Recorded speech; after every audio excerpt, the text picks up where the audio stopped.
May nakikilala ka na bang tao na hindi naman nagsasalita ng marami? Hindi rin siya nagyayabang, hindi rin siya pilit nagpapangsin. Pero kapag pumasok siya sa isang silid, parang biglang nagiging tahimik ang paligid. Hindi dahil sa takot, kundi dahil may kakaiba sa presensya niya. May kalmado sa kanyang aura, may kumpiyansa sa kanyang kilos, at may katahimikan sa kanyang isip na hindi kailangang ipaliwanag. Hindi niya kailangan ng spotlight. Hindi niya kailangang purihin. Basta nandyan lang siya at sapat na iyon para maramdaman ng iba ang kanyang lakas. Ang ganitong uri ng attraction ay hindi nanggagaling sa itsura. Hindi rin ito nanggagaling sa pera, status o papuri ng ibang tao. Ito ay nanggagaling sa inner energy. Isang uri ng tahimik na magnetism na matagal nang pinag-aralan ng mga Stoic philosophers. Sa mundong puno ng ingay, pagpapakitang gilas at paghahanap ng atensyon, ang taong hindi pilit nagpapansin ang kadalasang pinakamalakas ang dating. Dahil ang tunay na attraction ay hindi nanggagaling sa kung ano ang ipinapakita mo sa iba, kundi sa kung ano ang nararamdaman nila kapag kasama ka nila. Hindi sila naaakit dahil mas maganda ka. Naaakit sila dahil kapag kasama ka nila, mas payapa ang pakiramdam nila. Sabi ni Marcus Aurelius, "A calm mind is the foundation of inner beauty." Kapag kaya mong manatiling kalmado sa gitna ng kaguluhan, naglalabas ka ng enerhiya na nagbibigay ng tiwala at respeto sa mga tao. Ang tunay na magnetism ay hindi nakikita sa panlabas na anyo, kundi sa kung paano mo hinaharap ang buhay. Kapag kalmado ka kahit may pumupuna sa'yo, kapag mabait ka kahit walang pumapansin sa'yo, at kapag matatag ka kahit hindi ka naiintindihan, iyon ang uri ng kagandahan na hindi kayang kunin ng panahon. Sa video na ito, pag-uusapan natin ang 6 timeless Stoic habits. Mga ugali na nagpapalakas ng iyong presensya, hindi dahil pinipilit mong maging kaakit-akit, kundi dahil natutunan mong maging totoo sa sarili mo. Tahimik, kalmado, matatag, at tunay na malakas. Habit 1. Matutong makinig ng tunay. Sa panahon ngayon, halos lahat gustong magsalita. Gustong magpahayag ng opinyon.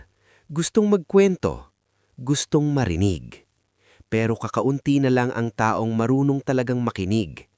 At dahil bihira na ito, ang taong marunong makinig ay nagiging natural na magnetic. Karamihan sa atin kapag may nagsasalita, hindi talaga nakikinig. Habang nagsasalita ang kausap natin, ang isip natin ay abala ng naghahanda ng isasagot. Iniisip na natin kung paano tayo magmumukhang matalino. Pero para sa mga Stoics, ang tunay na pakikinig ay nangyayari lamang kapag tahimik ang isip. Sabi ni Epictetus, "We have 2 ears and 1 mouth so that we may listen more than we speak." Simple lang ang aral na ito, pero napakalalim ng kahulugan. Ang pakikinig ay hindi lang gawain ng tenga. Ito ay gawain ng presensya ng isip. Kapag nakikinig ka sa isang tao ng buong atensyon, binibigyan mo siya ng isang napakahalagang regalo. Ang pakiramdam na nakikita siya, naiintindihan siya, at nirerespeto siya. Isipin mo ang pakiramdam kapag may kausap kang talagang nakikinig. Hindi ka niya ini-interrupt, hindi siya nakatingin sa cellphone, hindi siya nagmamadaling magbigay ng payo. Tahimik lang siya, pero ramdam mong nandyan siya. At dahil doon, mas nagiging komportable kang magbukas ng damdamin. Ito ang kapangyarihan ng isang tunay na listener. Hindi niya kailangang magsalita ng maganda. Ang presensya niya mismo ang nagbibigay ng kapayapaan. Para sa mga Stoics, ang katahimikan ay hindi kahinaan.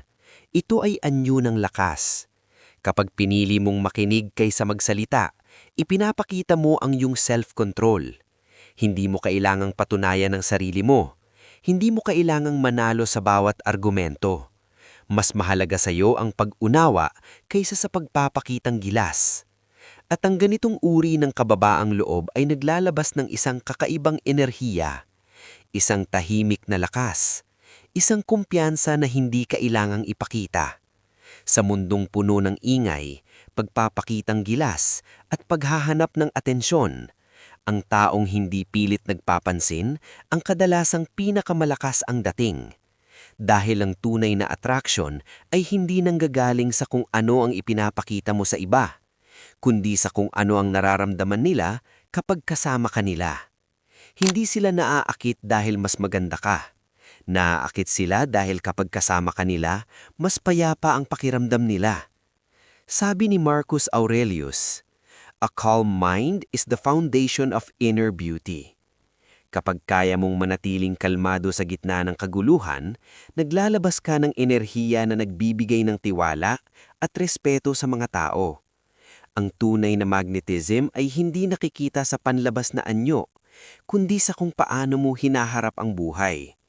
Kapag kalmado ka kahit may pumupuna sa'yo, kapag mabait ka kahit walang pumapansin sa'yo, at kapag matatag ka kahit hindi ka naiintindihan, iyon ang uri ng kagandahan na hindi kayang kunin ng panahon. Sa video na ito, pag-uusapan natin ang 6 timeless Stoic habits.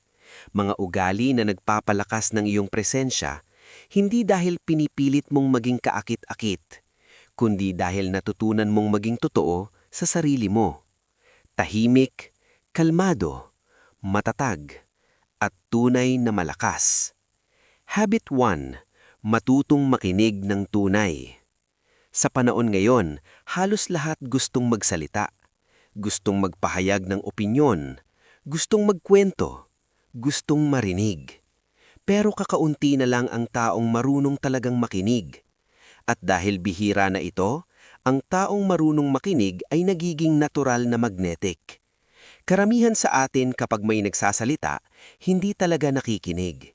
Habang nagsasalita ang kausap natin, ang isip natin ay abala ng naghahanda ng isasagot.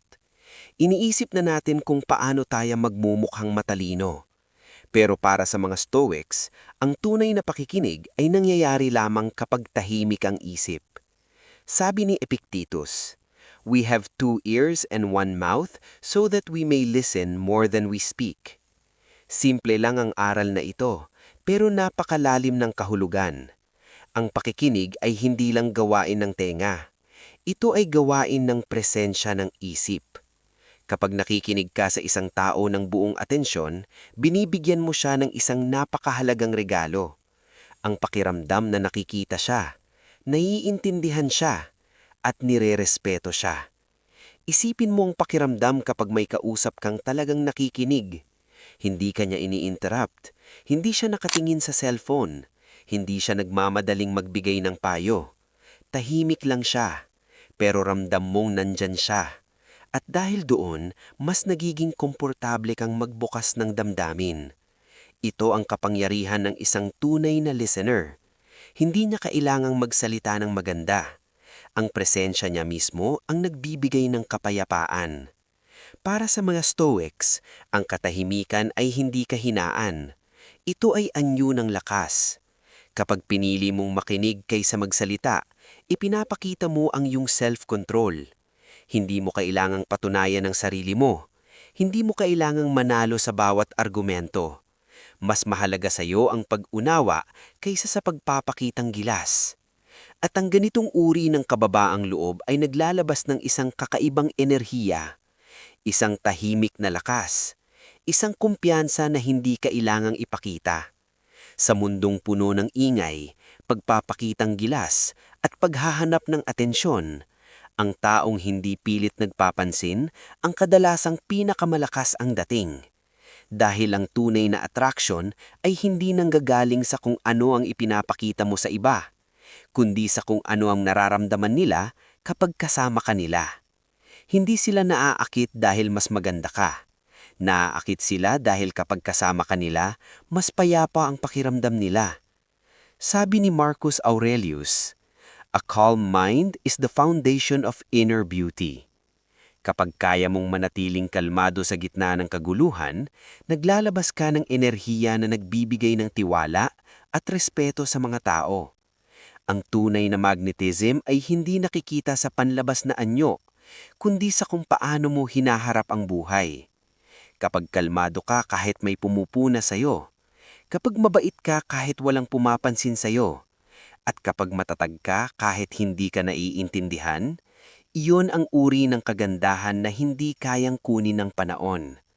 Sa video na ito, pag-uusapan natin ang 6 timeless stoic habits. Mga ugali na nagpapalakas ng iyong presensya, hindi dahil pinipilit mong maging kaakit-akit, kundi dahil natutunan mong maging totoo sa sarili mo. Tahimik, kalmado, matatag, at tunay na malakas. Habit 1. Matutong makinig ng tunay. Sa panahon ngayon, halos lahat gustong magsalita. Gustong magpahayag ng opinyon. Gustong magkwento. Gustong marinig. Pero kakaunti na lang ang taong marunong talagang